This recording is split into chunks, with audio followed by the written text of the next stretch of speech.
تھانوی صاحب لکھتے ہیں ہمارے پیر صاحب کا ایک جولاہا مرید تھا، جولاہا کپڑے بننے والا. پیر صاحب کی وفات کے بعد ان کی قبر پر آیا. کہاں آیا؟ اونچی. ایک طرف کہتے ہیں جی مردے نہیں دیتے، کہاں آیا؟ یہ اولیاء کی کرامت ہے، ان سے بھی لکھوایا ہے، کرامت ہے یہ بھی. آ کر اس نے کیا کہا؟ روٹیوں کو محتاج ہو گیا ہوں، کنگال ہو گیا ہوں، دستگیری کیجئے. کیا کیجئے؟ دست بازو کو کہتے ہیں، گیر پکڑنے کو. میرا بازو پکڑیے، میری مدد کیجئے. تھانوی صاحب لکھتے ہیں وہ آیا، آ کر اس نے کہا کنگال ہو گیا ہوں، دستگیری کیجئے. قبر سے جواب ملا، روزانہ ہماری قبر پر آنا، پاؤں کی طرف سے تمہیں روزانہ 2 آنے ملا کریں گے. اس زمانے میں 2 آنے پورا گھر کھا جاتا تھا، ختم نہیں ہوتے تھے. 2 آنے. اس نے کہا میں روز آتا ہوں، مجھے ملتے ہیں، ملتے. تھانوی صاحب نیچے لکھتے ہیں یہ من جملہ کرامات کے ہے. میری کتاب مزارات و تبرکات میں حوالے پڑھ لینا. یہ من جملہ کرامات کے. اور 14ویں صدی میں اگر تمہارا پیر دیتا ہے تو پیروں کے پیر غوث اعظم نہیں دیتے؟ جیسے بارِ شریعت میں لکھا ہے قبروں کا طواف تعظیمی حرام ہے، البتہ اگر برکت کے لیے گرد مزار پھرے تو حرج نہیں. ہوں کہڑے پاسے جائے بندہ؟ ایک عام آدمی پوچھ لے کہ یار آپ نے جو ہے وہ لکھ دیا ہے جی گرد مزار برکت کے لیے پھیلا جا سکتا ہے، تو اس کو کیا جواب دیں گے؟ اس کو کہیں گے یار پیچھے پڑھو نا، میں لکھا نا طواف تعظیمی حرام ہے. الزام لگا رہے ہو علماء ہوتے.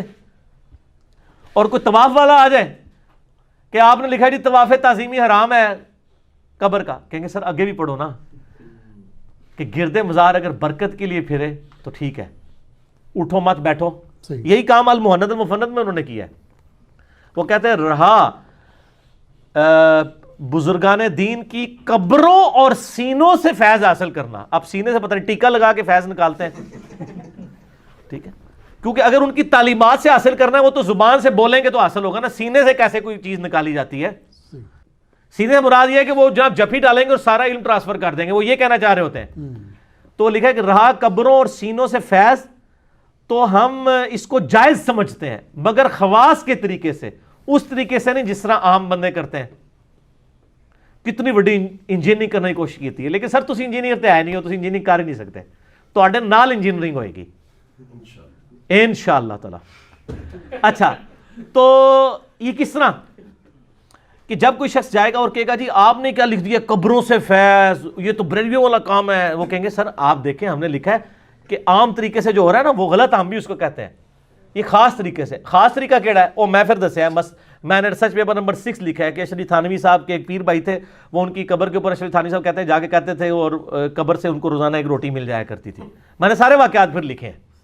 یہ نہیں بتاتے تھے، ہم نے کہا آپ کے خواص کے طریقے کے آپ کو خواص بتا دیتے ہیں. ریسرچ پیپر نمبر 6 پڑھ لیں کہ آپ کے بزرگ بھی اسی طریقے سے فیض حاصل کرتے تھے جس طرح عوام کرتی ہے.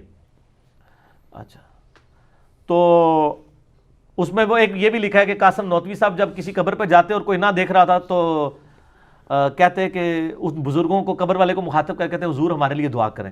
سر یہ جو آپ کہہ رہے تھے نا اس وقت ایک بندے نے دیکھ لیا تھا، اس نے کتاب میں بھی لکھ دیا ہے. آپ کی ایک اس نے خفیہ ویڈیو بنا لی تھی.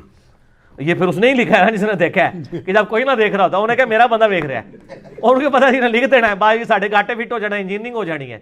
سر یہ ریسرچ پیپر نمبر 6 ہے، قبروں سے فیض کے عقیدے کا تحقیقی جائزہ، ahlsunnatpak.com سے ڈاؤن لوڈ کر کے پڑھیں. تو جب کوئی کہہ دے کہ جناب یہ آپ نے کیا لکھ دیا، وہ کہیں گے جی ہم نے تو لکھا نا خواص کے طریقے سے، یہ تو بریلوی تو مشرک ہیں، یہ جو کرتے ہیں غلط ہے، ہم نہیں اس کو مانتے. میں نے انہیں بتایا کہ انہوں نے لکھا ہے کہ قاسم نوتوی صاحب نے 6 سال کے بعد مرنے کے قبر سے نکل کے دیوبند مدرسے میں آ کے 2 مولویوں کی صلح کرا کے دوبارہ قبر میں چلے گئے. جی یہ خواص کا طریقہ ہے سر، یہ عام آدمی تو سوچ بھی نہیں سکتا. یہ خواص کا طریقہ بھی انہوں نے لکھا ہے. عام او خواص کا طریقہ عوام سے بھی زیادہ بدتر ہے. ٹھیک ہو گیا؟ تو یہ سارے واقعات انہوں نے لکھے ہوئے ہیں. انشاءاللہ تعالی اس کی بھی انجینئرنگ کبھی ہم نے ریسرچ پیپر میں تو کر دی ہوئی ہے.